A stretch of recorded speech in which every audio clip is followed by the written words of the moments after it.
રાજકોટ જિલ્લાના ધોરાજી તાલુકાના વેલારિયા ગામમાં વેલારિયા પ્રાથમિક શાળામાં ફરજ બજાવતા આચાર્ય સતીશભાઈ સિન્હાર તથા શિક્ષક તરીકે ફરજ બજાવતા પરડવા કલ્પેશભાઈને તારીખ 8 ઓગસ્ટ 2025ના રોજ સ્કૂલના સમય દરમિયાન સાંજે 6:30 કલાકે તેમના મોબાઈલ નંબર ઉપર ફોન આવેલ અને મન ફાવે તેમ ગાળો બોલવા લાગેલ અને કહેલ કે તું તથા વેલાડિયા ગામે પ્રાથમિક શાળાના શિક્ષક કલ્પેશભાઈ પરડવા તમે બંને કાલથી વેલાડિયા ગામે પ્રાથમિક સ્કૂલમાં આવ્યા તો તમારા બંનેના ટાંટિયા ભાંગી નાખી અને તમને બંનેને મારી નાખી એમ કહેતા આ ફોનવાળા ભાઈને તેમનું નામ પૂછતા જણાવેલ કે મારું નામ અસલમ સુમરા છે, જે નામ સાચું છે કે નહીં તેની સતીશભાઈને ચોક્કસ ખાતરી નથી અને ફોનમાં જણાવેલ કે તારી સ્કૂલની બાજુમાં રહું છું, તારી સ્કૂલના ઝાડમાંથી કચરો આવે છે તેમજ જીવજંતુઓ આવે છે અને મારે આ શાળા બંધ કરાવી દેવી છે અને ત્યાં મદ્રેસા અને મસ્જિદ બનાવવા છે। આવી ધમકી આપનાર વ્યક્તિ સામે આજરોજ ધોરાજી ડેપ્યુટી કલેક્ટર સાહેબ શ્રીને વેલાડિયા ગામના શિક્ષકો દ્વારા આવેદનપત્ર આપવામાં આવ્યું અને આવા આરોપીને કડકમાં કડક કાર્યવાહી કરી સજા મળે તેવી રજૂઆત કરવામાં આવેલી। પત્રકાર રાજુભાઈ બગડાની સાથે નરેશ પટણી, ડીજી ન્યૂઝ, ધોરાજી। વેલારિયા પ્રાથમિક શાળા આચાર્ય તાલુકો ધોરાજી જિલ્લો રાજકોટ તરીકે ફરજ બજાવું છું।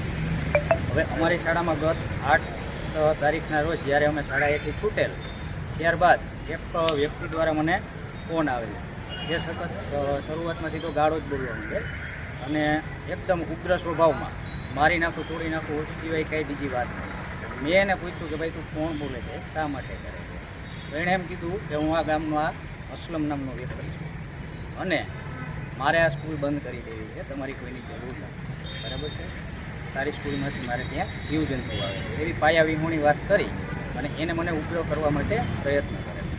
ત્યારબાદ ફરીથી વારંવાર મને ફોન આવે। છેલ્લો ફોન જ્યારે 8:22 આસપાસ આવે એમાં તેણે એવું કહેલ કે હું તારી સ્કૂલમાં છું, કાલથી જો કોઈ સ્કૂલમાં આવ્યા તો એના ટાંટિયા ભાંગી નાખીશ, મારી નાખીશ અને બાળકોને પણ મારીશ, બરાબર? સાથે સાથે મારે સ્કૂલ બંધ કરી દેવી છે, અહીંયા મસ્જિદ બંધ।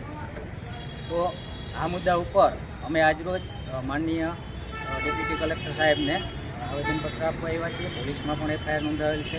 હાલ પરિસ્થિતિ એવી છે કે અમે ત્યાં એ સ્કૂલમાં જઈ શકીએ છીએ, માટે મારી સરકારશ્રીને વિનંતી છે કે આ બાબતે આવા અસામાજિક તત્વોને ડામવા માટે સખતમાં સખત પગલાં લેવામાં આવે। જો આવું નહીં કરવામાં આવે તો બીજા અન્ય ગામમાં પણ શિક્ષક સમાજને કાયમી માટે દબાવવામાં આવે। જે ન થાય તે માટે અન્ય શિક્ષકોને પણ રક્ષણ આપવા માટે આની ઉપર પગલાં લેવા જરૂરી છે। જો આવું નહીં કરવામાં આવે તો આવી ઘટનાઓ વારંવાર બનતી રહેશે અને અમારે સહન કરતા રહેવું પડશે। આની તો ફરિયાદ કરવી છે? ફરિયાદ એફઆઈઆર કરેલ છે પાટણ પોલીસ સ્ટેશન। પોલીસે શું તમને પ્રોટેક્શન આપી? પોલીસે પ્રોટેક્શન આપેલ છે। આજરોજ સ્કૂલમાં રિલીવર તરીકે અન્ય શિક્ષકની વ્યવસ્થા કરેલ છે અને અમે આજરોજ તાલુકા શાળાએ હાજર રહ્યા, જેમાં અમારા ડિપાર્ટમેન્ટ તરફથી પણ અમને સપોર્ટ મળે છે। પ્રાંત અધિકારી આવી છે? પ્રાંત અધિકારી શ્રી એની પર સખતમાં સખત પગલાં લેવા માટે ખાતરી આપે છે।